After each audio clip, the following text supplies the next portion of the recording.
அபிராமி அந்தாதி பாடல் 10. நின்றும் இருந்தும் கிடந்தும் நடந்தும் நினைப்பது உன்னை என்றும் வணங்குவது உன் மலர்த்தாள். எழுதாமறையின் ஒன்றும் அருப்பொருளே அருளே உமையே இமயத்து அன்றும் பிறந்தவளே அழியா முத்தி ஆனந்தமே. அபிராமபட்டர் அபிராமி அன்னையை தியானித்து முத்தி அடைவதற்கான வழியை காட்டுகின்றார். நின்றும் இருந்தும் கிடந்தும் நடந்தும் நினைப்பது உன்னை. அபிராமி தாயை நாம் எப்பொழுதும் நினைத்து கொண்டே இருக்க வேண்டும். அதாவது நாம் நின்று கொண்டிருந்தாலும், நடந்து கொண்டிருந்தாலும், உட்கார்ந்து கொண்டிருந்தாலும், படுத்திருந்தாலும் எப்பொழுதும் நம் சிந்தையில் அபிராமி அன்னையை சிந்தித்து கொண்டே இருக்க வேண்டும்.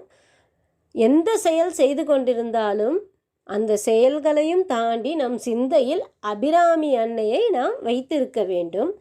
என்றும் வணங்குவது உன் மலர்த்தாள்.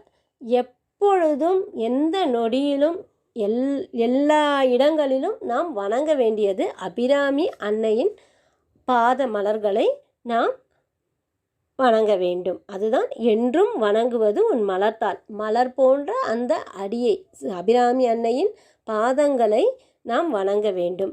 எழுதாமறையின் ஒன்றும் அரும்பொருளே. இந்த அபிராமி அன்னையானவள் எத்தகையவள் என்றால் எழுதாமறை, அதாவது வேதமே அவள்தான். இந்த வேதங்கள் ஒளி வடிவிலானவை.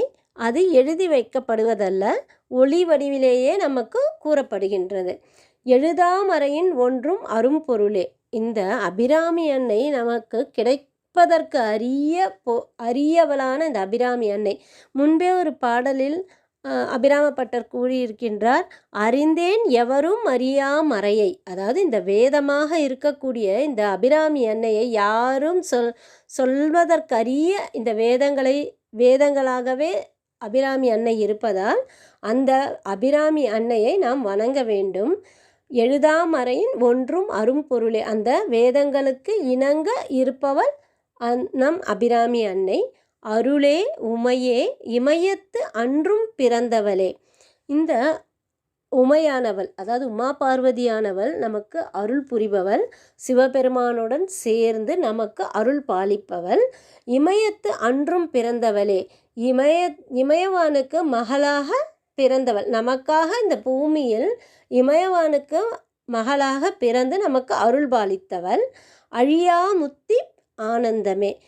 இந்த அபிராமி அன்னையை நாம் எல்லா நேரங்களிலும் எப்பொழுதும் எங்கும் எல்லா இடங்களிலும் சிந்தித்து கொண்டே இருந்தால் அவள் நமக்கு முக்தி என்பது நமக்கு ஆனந்தத்தை, நாம் இந்த பிறவியிலிருந்து மீண்டு ஆனந்தத்தை அடைவதற்கு தான் இந்த முக்தி அடைய வேண்டும் அல்லவா. அந்த ஆனந்த முக்தியை அளிப்பவள் இந்த அபிராமி அன்னை. அவளை நாம் சிந்தித்து கொண்டே இருக்க வேண்டும் என்று இந்த பாடலில் கூறுகிறார்.